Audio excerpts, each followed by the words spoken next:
nowhere has the occurrence of an animal creating this sort of information been tested, observed, or repeated. How can he say that natural selection isn't evolution?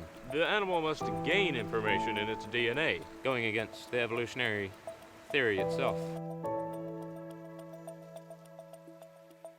He's reading an enormous Bible. He talked about everything under the sun, like transitional fossils, trying to prove the biblical creationist point of view. He did a good job. Yeah, well, I've heard their side of the story. The man I was talking to even brought up natural selection. He said that creationists believe in it just as strongly as we do. No way. Yeah.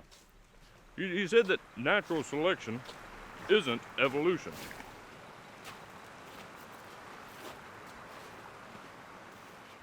How can he say that? How can he say that natural selection isn't evolution? He said that there can be variations in a genus. They just can't change from one kind of animal into another. He talked about finches, like the ones that Charles Darwin studied on the Galapagos Islands. While Charles Darwin said that their beaks were changing into different shapes and sizes through evolution, the man said that natural selection causes their beaks to differ because they lived in different places where their wider or thinner beaks were better suited for their environment. Like, say if a flock of finches lived on an island where the only food was deep in the bark of trees. The finches with thinner beaks would be able to get to the food, but the finches with wide beaks would soon die out because they couldn't get to the food. His point was that animals do change, but change isn't necessarily evolution. But that's still evolution. It just takes a little while for those little changes to add up into big ones. You're right, but he didn't think so. He said that in order for it to be evolution, that the animal must gain information in its DNA. Natural selection just picks and chooses the DNA best suited for the environment and discards the rest never to be regained. That's what he said causes the changes.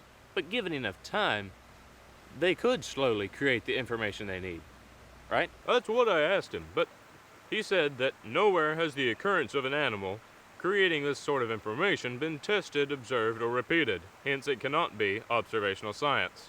Later he asked, but let's say that DNA can regain information and that dinosaurs evolved into birds. What would have happened to the first dinosaur that tried to evolve wings? He made a good point that the first dinosaur would only be slowed down by half wings dragging the ground, and he would be eaten long before he could reproduce. Natural selection. Yeah. Next, he brought in the giraffe. He said that his heart is really big in order to build up enough pressure to ascend the neck. Okay for while its head is up and it needs that extra pressure, but every time it got a drink, the blood would rush down its neck and its head would explode. Yeah, I guess that would pose a problem. How is it still alive then? It has a built-in valve that slows the blood every time it lowers its neck. And when he raises his neck back up, it opens up again and allows the blood to go up his neck. So the problem is that it would have had to have evolved the valves before its neck got so long.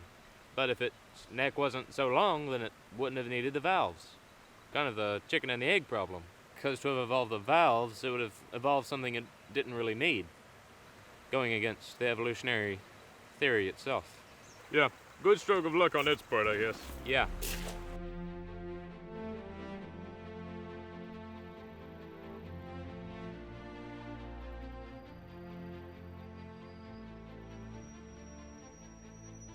Well, howdy, son. Where are you headed? Thank you. I'm headed to California. Oh, California. I guess you left to find work. Well, partly. Ginny, maybe I can find out just why Dad came back so different. Some people say that truth is according to experience.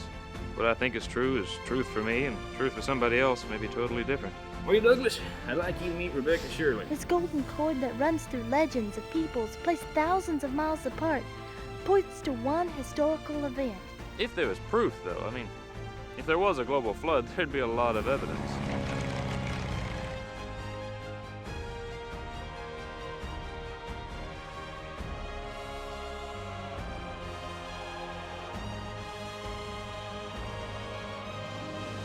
I grew up a Christian, Lee. The Bible and science stopped fitting together.